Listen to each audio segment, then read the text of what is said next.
Guess what, Joe? My name is Nicky Nunu, and the first game of the NBA Finals is over. After a long back and forth game between the Spurs and New York Knicks, the Knicks came out on top by having a very clutch end to the third quarter and whole fourth quarter. In this video, I will be going over some notes I took during the game, and you'll see how those notes went from supporting how good the Spurs were playing to how the Knicks just took over at the end of the game. Okay, now starting with the notes, the Knicks started this game looking like a very well-rested team, especially in the first few possessions of the game. The Spurs came out and were making very sloppy plays, while the Knicks just were playing very good, respectable basketball. However, about halfway through the first quarter, the Spurs started to take over the game, and by the end of the first, led by a fairly significant amount. Also, in this game, Karl-Anthony Towns really was not scared of Wembanyama. He was driving the paint a lot and getting a lot of very good layups that I honestly feel like Wemby normally would be able to block, but I think Cat just caught him off guard with how quickly he was getting down court, just driving towards the basket. And he got a lot of good layups. He had one play where he got a pretty nasty block from Wemby, but I don't care if you make enough at the basket. Who cares about the one block whenever you are making great layups throughout the whole entire game? My next note is that Dylan Harper played like a vet throughout multiple points in this game. He was shooting just absolutely phenomenally. I mean, I swear, he was having a J.R. Smith-esque game where he was making better shots whenever he was 100% contested than whenever he was wide open. Like, there were times where if he passed him the ball and he started doing some moves, you could see the Knicks get a little bit nervous because it just felt like he was going to make the shot, and then he would make the shot. It was incredibly impressive out of a first-year player. My next note is about the Spurs offense, which is that they love to do these drive and then kick out passes where they will have about 4 players on the perimeter and then one guy in the paint, and they'll have one of the perimeter players get the ball and then drive in, look around all panicked, and then just throw it out to somebody on the perimeter. And sometimes it works, and they're actually able to draw a lot of attention to like a Wembanyama or a De'Aaron Fox, and then kick out to like a Julian Champagnie. Whenever it works very well, but whenever it doesn't work, it is disgusting, and it oftentimes comes off of a, like, Stephon Castle drive kick just straight into a turnover. And then whenever you do that and you have a guy driving towards the basket on a turnover like that, you are giving the other team a bucket. It is just really tough to see sometimes, and it got kind of frustrating towards the end of that game because it didn't really feel like it ever changed significantly. It felt like it just kept on happening during the game. My next note is kind of random, and I don't know if it's just that my eyes weren't open to it previously, but Deuce McBride took a shot in this game, and I never realized how much I loved his shooting form. Whenever he shot the ball, it looked like art. It looked beautiful. Granted, he didn't make the shot that I saw, but it looked beautiful. My next note is about the Knicks defense, and that is that while it looked good in many points throughout this game, sometimes their paint defense just seemed really weak, and sometimes it didn't. Sometimes they were able to pack the paint pretty well and stop San Antonio from scoring there, but in plays where they weren't able to defend the paint very well, it was very, very apparent. And there was multiple points in this game where a smaller guy would get in the paint just wide open and just get super easy buckets, which you just can't really allow in the finals. My next note was one that I took in the beginning of the third quarter, and that was that the Knicks looked to be just getting out-adjusted and outplayed on every single possession. Not by an insane margin, but enough to where at points in the game, it felt like, okay, San Antonio might actually have this in the bag if this just continues for a few more possessions. But obviously, with the outcome of this game being a Knicks win, they were actually able to keep the game within a fighting distance despite that. My next note is on Victor Wembanyama's screens, which is, hey man, be careful on your screens. This is something that I've seen Wembanyama do several times before. He does not get called on it often, but very often he shoves guys on his screens. And I think it's because he's not a very thick man. So he'll get there and the guy will come in and he loves to just like he'll go to set the screen, and whenever his player, his teammate gets around that guy, he just kind of pushes that guy out of the way, which it's very subtle, but it gets that extra split second for his teammate to get open at the basket or for Wemby himself to get to the basket for an alley-oop.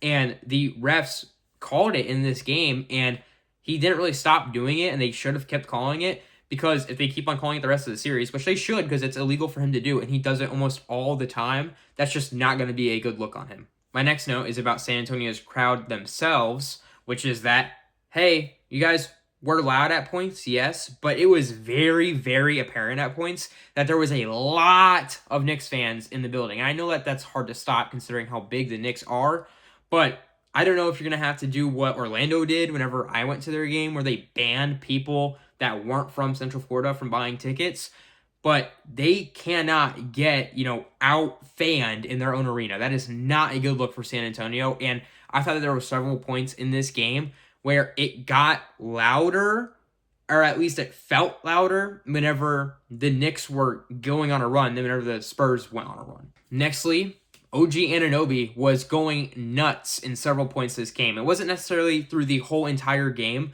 but you could tell that his shooting splits were amazing in the rest of the postseason with how he performed this game, because they were good in this game too. And some buckets he was making were just so tough. I couldn't believe it. He had one right over Wemby where it looked like he just didn't care he was there. He also had one at one point where Wemby blocked the shot without touching the ball, where he just extended so close to OG's shooting arc that OG's shot just evaporated from the air, even though Wemby didn't actually block it. But other than that, OG was phenomenal in this game, in my opinion. My next note is kind of where the feeling and the vibes of the game changed, where the Knicks really started to take over. And my note literally says Brunson on one late in game, because he was so clutch in this game. Especially in a game where the star players weren't playing great in the first half. I mean, De'Aaron Fox didn't play good the whole entire game. Wemby played okay because he was getting a lot of free throws, but he was missing a lot of his really bad shot attempts. And Jalen Brunson was missing a lot in the first half of the game, but then at the end of the game, he was so clutch, which is, that's what Brunson does. He is a very, very, very good clutch player. But it was so apparent in this game that at the end of every single game, you cannot be surprised if they give him the ball every single possession and he just makes the bucket. It is that good. My next note is about Wemby, where still at the end of this game, the Knicks were coming down the court and they would have a guy, mostly Josh Hart, run straight at the basket. Wemby would be standing there and Josh Hart would run, and then just turn right back out, which is something that we've seen before.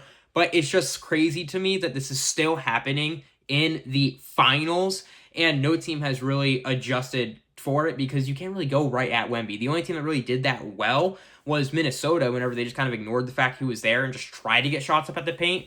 And it worked in a game, but his rim deterrence is just absolutely ridiculous. And there is really no workaround around it other than just not going by him.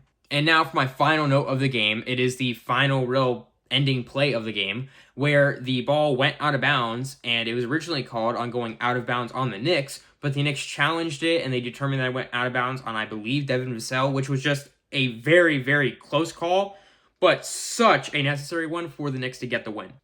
With that reversal, the Knicks secured possession while being up 8 points with only 20 seconds left. You can't really come back from that feasibly, and again, the Spurs didn't. The Knicks really just took it away with that play. In my opinion, this was a very good first finals game, and there was a lot of fun moments in it. I'll go over a few here. Wemby in the beginning of the game had a very, very cool block, and then it came down the court and got a pull-up three, which was okay, awesome star power moment. This guy's insane. And then he continued to not shoot great the rest of the game. Again, Dylan Harper had an incredible game, was making tough shots left and right, and other guys on the Spurs and on the Knicks, respectively, were just playing out of their minds. Julian Champagnie was hitting a bunch of threes, and Landry Shamet hit an amazing step-back three at one point that was just, beautiful. Honorable mention to Mitchell Robinson trying to play out of his mind and nearly breaking his hand again, because the very first play that he had offensively in the game was a Jalen Brunson alley-oop attempt to Mitchell Robinson, which is a crazy first play to give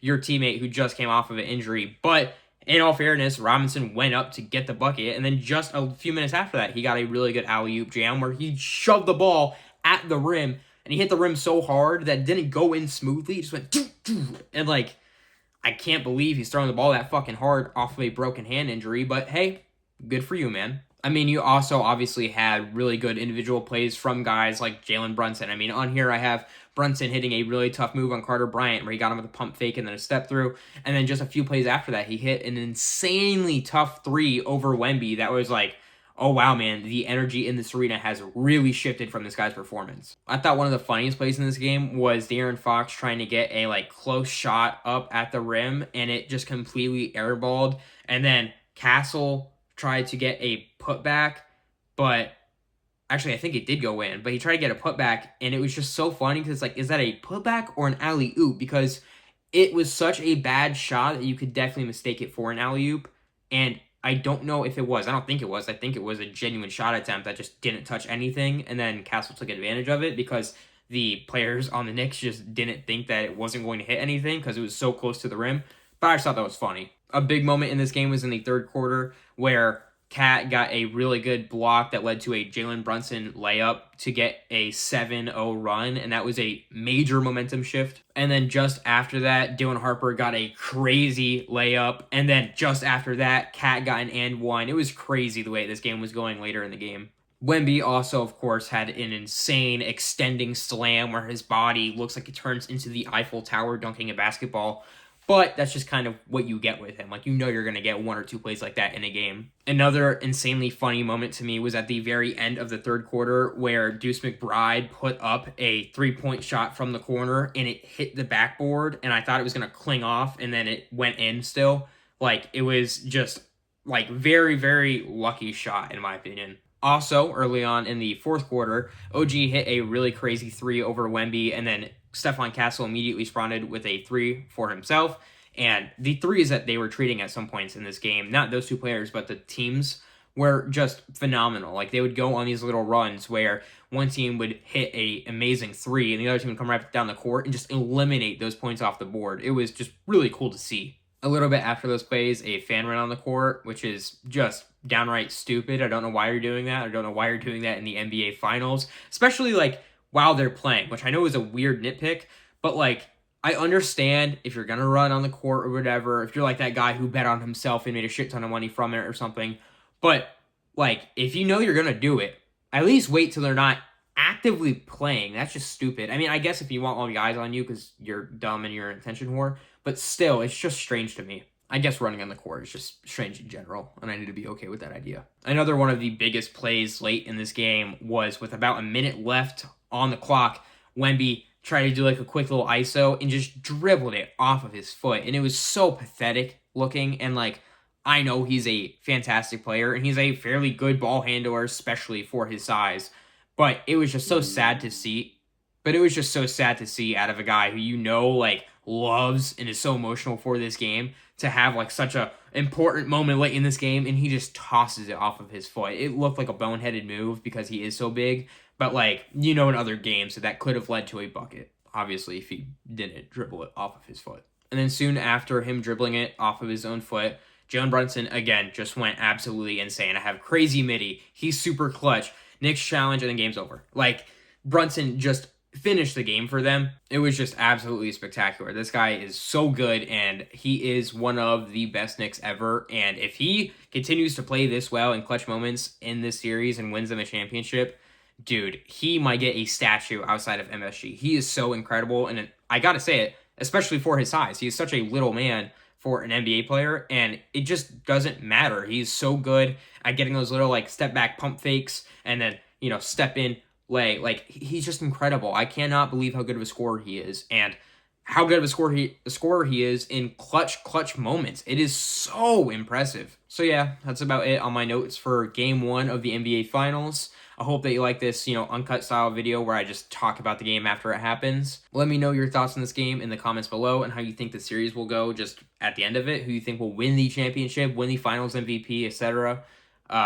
Me right now, if the series keeps on going how the first game went and I super overreact to it, give it to Jalen Brunson. He played absolutely incredible this game, especially at the end of the game, and it was just fantastic. So that's my early Finals MVP pick if the Knicks win this series, but I still am taking Spurs in 7, but I'm kind of hesitant on it now. So yeah, that's about it.